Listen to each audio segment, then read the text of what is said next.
안녕하세요. 김동인 작가의 단편 소설 순정 낭독해 드릴게요. 이 소설은 서로 다른 세 가지의 이야기로 구성되어 있습니다. 작가에 대한 자세한 소개는 본 동영상 설명란을 참고하시기 바랍니다. 그럼 지금부터 작품 만나보실까요? 순정 연애편. 북경으로 동지사가 들어갈 때였다. 복석이는 짐을 지고 동지사 일행을 따라가게 되었다. 언제 돌아올 거야? 글쎄, 내야 알겠니? 그때 치맛감 한 감 꼭 사오너라. 시끄러운 것. 두 번 부탁 안 해도 어련히 잘 사올까? 복석이와 용녀의 작별은 눈물겨운 장면이었다. 놓았다가는 다시 부여잡고 부여잡았다가는 다시 놓고 밤을 새워가면서 서로 울었다. 떼놈의 계집애가 너를 가만둘 것 같지 않다. 이렇게도 말해 보았다. 마음 변했다가는 죽인다. 이렇게도 말해 보았다.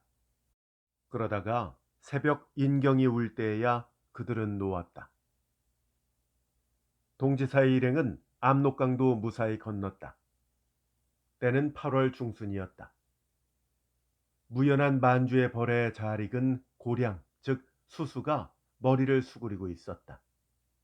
그 밭 사이에 뚫린 길을 쉬소리 용감스럽게 동지사의 일행은 북경으로 길을 갔다. 짐을 지고 따라가는 복석의 눈에는 멀리 지평선 위에 용녀의 얼굴이 어른거렸다. 화상을 따다가 붙인 듯이 지평선 위에 딱 붙어서 아무리 지우려고 해도 없어지지를 않았다. 복석이는 그것을 바라보고 빙그레 웃고 하였다. 압록강을 넘어선 지 열흘 만에 복석이는 수토불복으로 넘어졌다. 수토불복이란 물이나 풍토가 몸에 맞지 않아서 위장이 나빠지는 것을 말한다. 복석이는 울었다.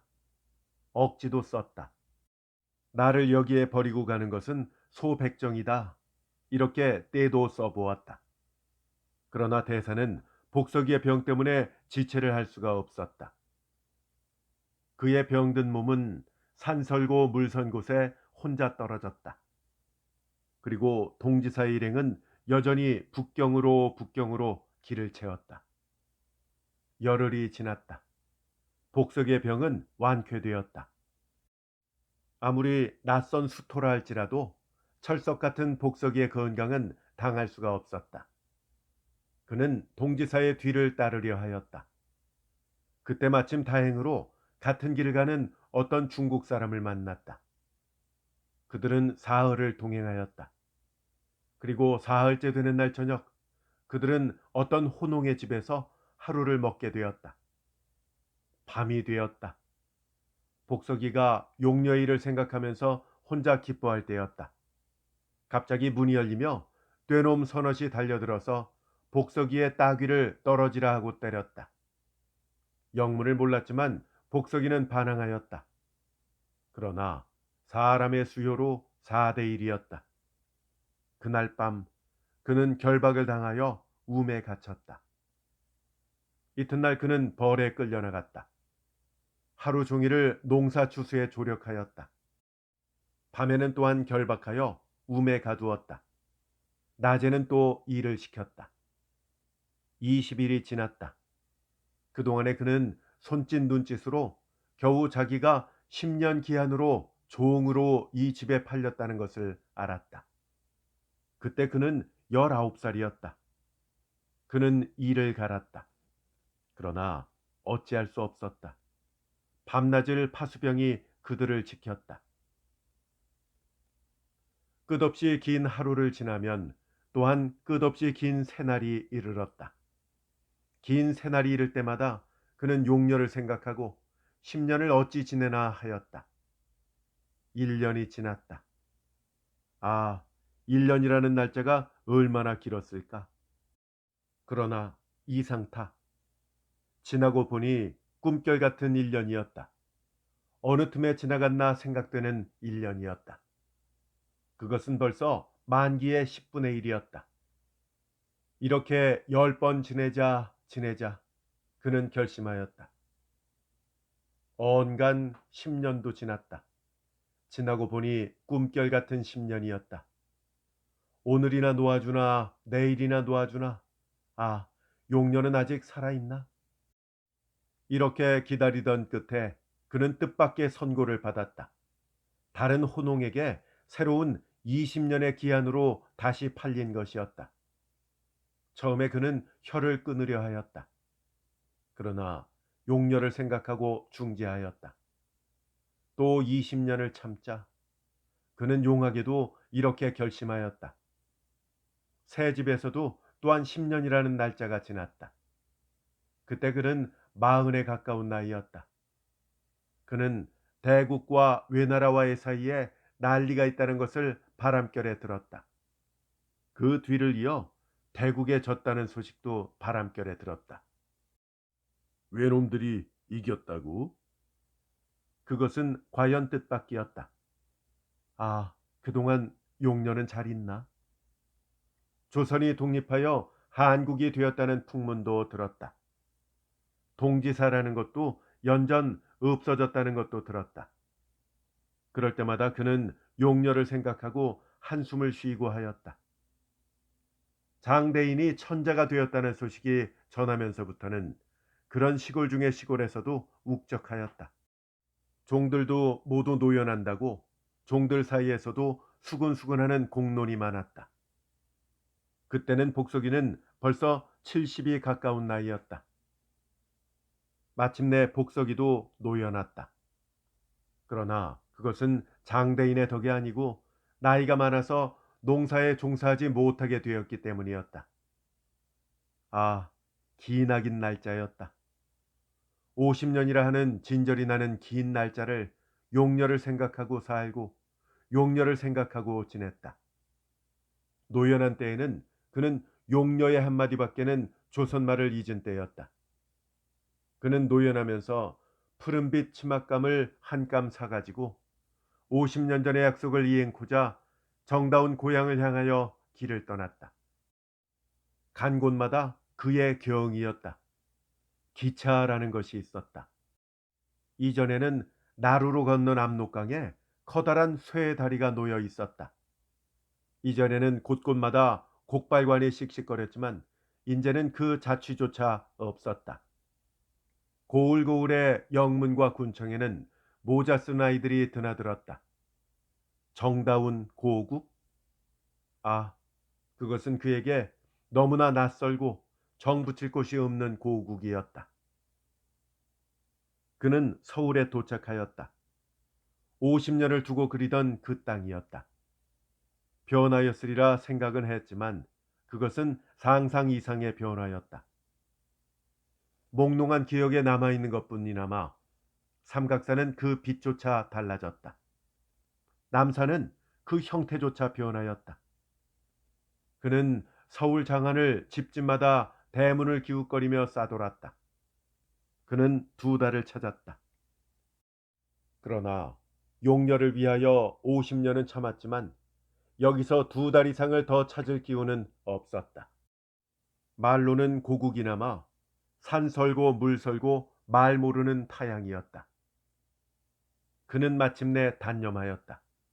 그러나 온전히 단념하지 못한 그의 마음은 서울에 남겨두고 또다시 대국으로 서울을 등졌다. 그의 쓸쓸한 그림자는 의주통도 지났다.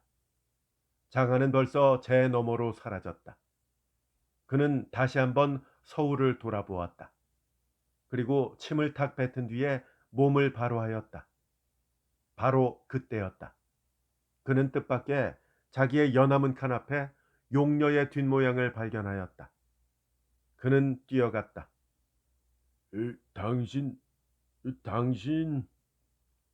너무 억하여 이 한마디밖에는 하지 못하였다. 왜 이래? 노파는 획부리치며 돌아섰다. 그때 복석이는 50년 동안을 잠시도 잊지 못하였던 그 두 누나를 보았다. 당신 소리가 연하여 그의 입에서 나왔다. 노파도 마침내 알아보았다. 이게 누구냐? 복석이로구나. 둘은 마주 부여잡았다. 이제 다시 놓았다가는 영구히 잃어버릴 듯이 힘을 다하여 쓸어안고 통곡하였다. 좀 뒤에 행인들은 웬 더러운 진아인과 조선 노파가 앞에 푸른 비단을 펴놓고 서로 외콩을 까먹으며 기뻐하는 모습에 경의의 눈을 던졌다. 얼마 뒤에 이 70난 총각과 70난 처녀의 결혼식이 있었다. 신부의 몸은 푸른 진아 비단으로 감겨 있었다.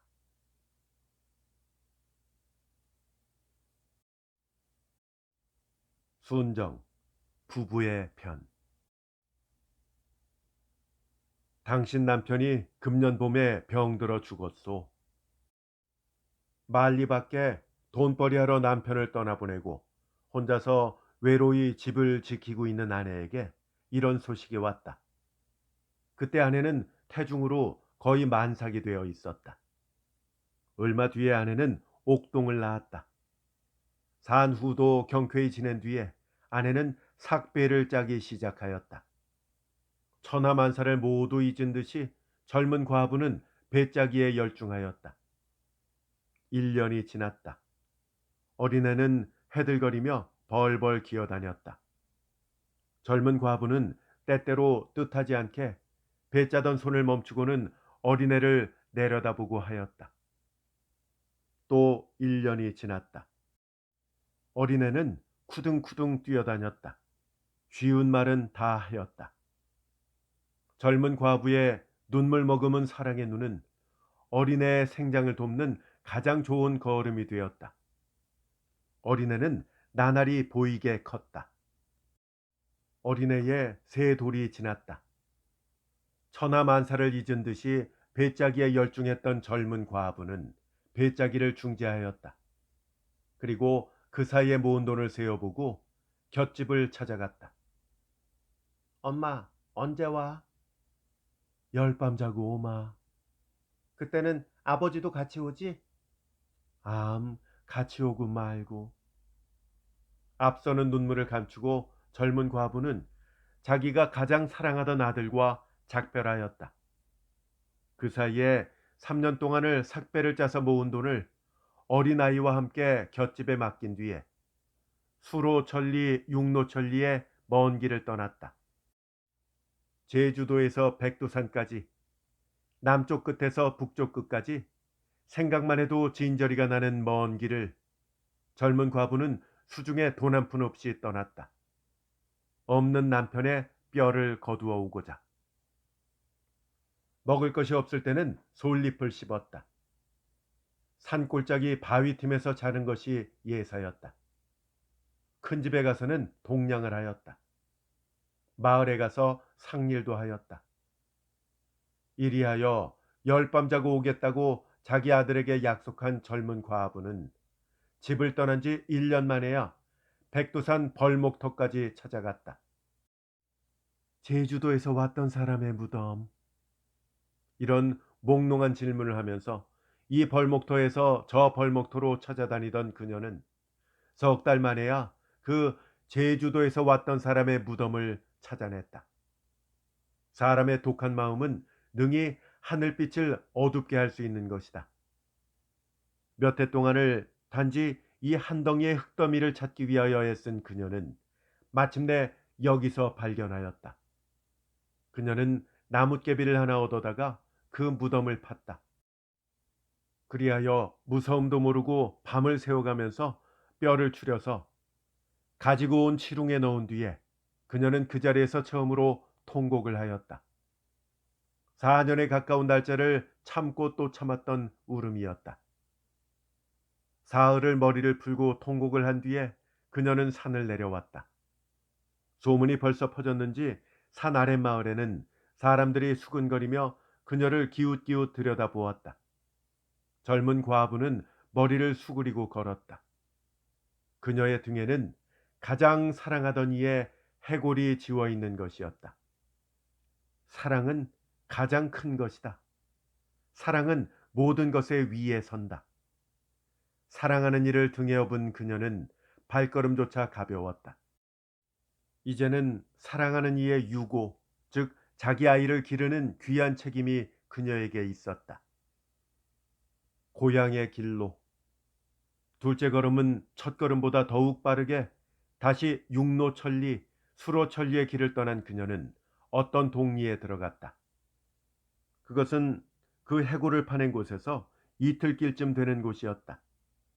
그녀는 시장함을 깨달았다.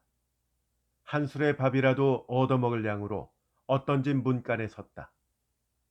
남의 집 문간에 서는 것도 한두 번뿐이랴만 등에 사랑하는 이의 해골을 업은 이때는 그것도 그다지 고통은 아니 되었다. 그런데 그녀는 거기서 없는 줄만 알았던 자기의 남편을 보았다. 어떤 여인과 살면서 그 집주인 노릇을 하는 남편을. 여보. 모기 소리만한 소리가 짐짓 여인의 입에서 새었다. 역시 모기 소리 같은 소리가 남편의 입에서 새었다. 여인의 등에 졌던 치롱은 저절로 미끄러져서 힘없이 땅에 내려졌다. 여인의 오른편 무릎이 땅에 닿았다. 그 뒤를 따라서 왼편 무릎도 닿았다. 그 다음 순간 여인의 몸은 넘어지는 고목처럼 땅에 쓰러졌다. 넘치는 순정을 발에 밟힌 바 된 젊은 여인은 너무 억하여 그 자리에 쓰러진 것이었다. 이리하여 그녀는 거기서 영원한 잠이 들었다. 순정, 우의 편. 자네 요즘 뭘로 소일하나? 그저 그렇지. 길에서 만난 C가 물어볼 때에 A군은 오연히, 즉 거만하게 이렇게 대답을 하고 지나가 버렸다. C는 A군의 동창생의 하나인 재산가요. A군은 무직자였다. A군, 요즘 생활이 어떠시오? 노영, 아픈 데 있어? 다른 친구가 길에서 만나서 물을 때에 A군은 불쾌한 듯이 이렇게 대답하고 휙 지나가 버리고 말았다. 그 사람은 어떤 회사의 고급 사원이었다. 자네 요즘 용처벌이나 좀 하나?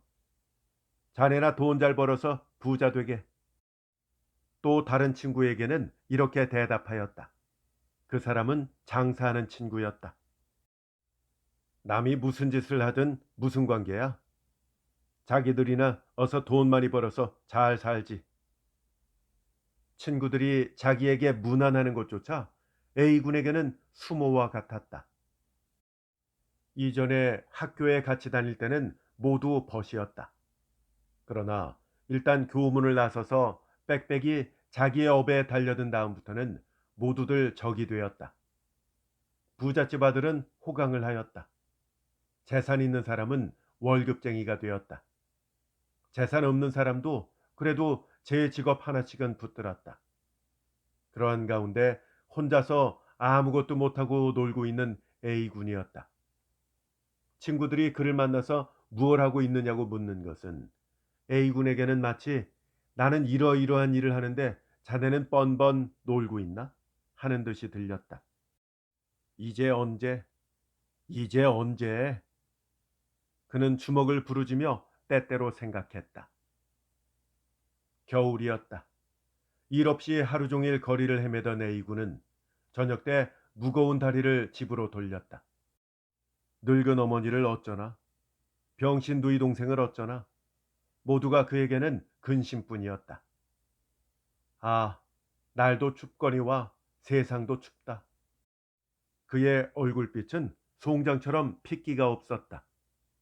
집에는 아랫목에 어머니가 쪼그리고 앉아 있었고 병신 누이 동생이 그 곁에 웅크리고 있었다. 방 안이 바깥보다 더 추웠다.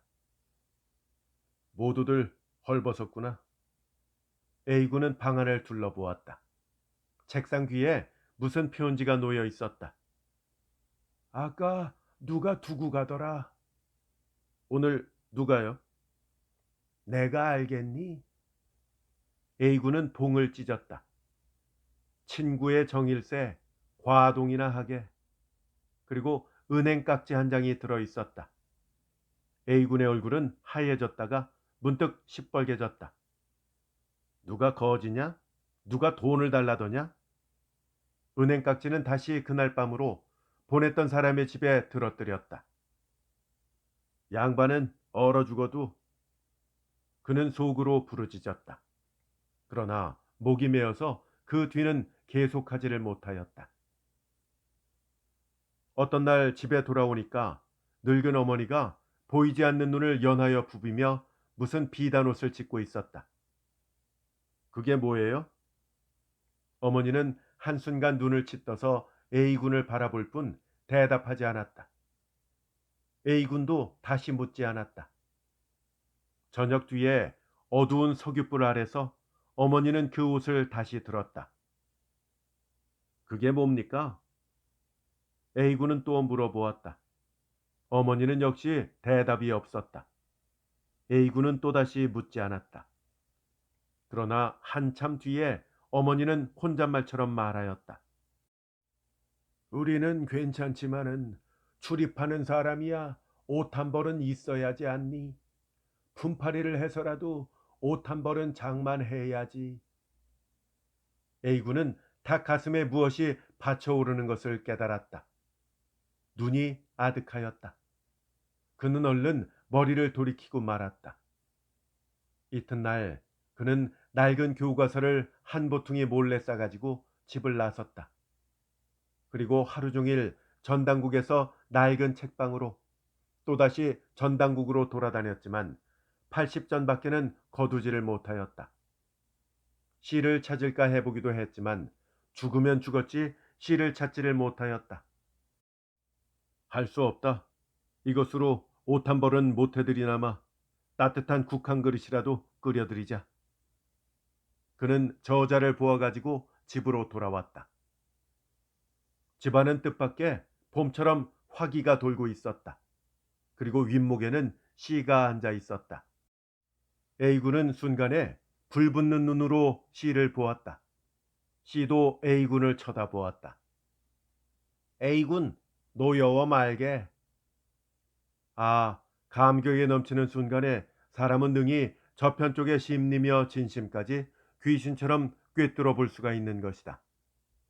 A군은 시의 눈에서 순정이 흐르는 것을 보았다. 그것은 결코 부르주아의 자비심이 아니고 진정의 마음에서 나온 우애였다. A군은 둘러보았다. 질소는 하나마 두텁고 뜨뜻한 옷에 쌓여있는 어머니와 누이 동생을, 그리고 깨끗한 돗자리를, 또한 두꺼운 이부자리를. A군은 시의 앞에 꿇어앉았다. 눈물이 샘솟듯 그의 눈에서 흘렀다. 그리고 A군은 이때 처음으로 알았다.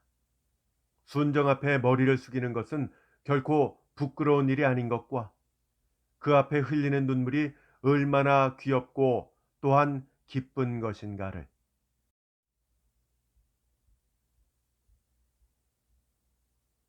김동인 작가의 순정이었습니다. 재밌게 잘 감상하셨습니까? 저희 채널에 여러 작가의 수많은 작품들이 이미 올라가 있거든요. 재생 목록에 들어와 보시면 각 작가별로 작품들을 모아두었으니까 확인하실 수 있습니다. 한번 둘러보시고 아직 듣지 못하신 작품들이 있다면 꼭 감상해 보시라고 추천드립니다. 끝까지 함께 해주셔서 대단히 감사합니다. 다음에 더 좋은 작품으로 찾아뵐게요. 안녕히 계십시오.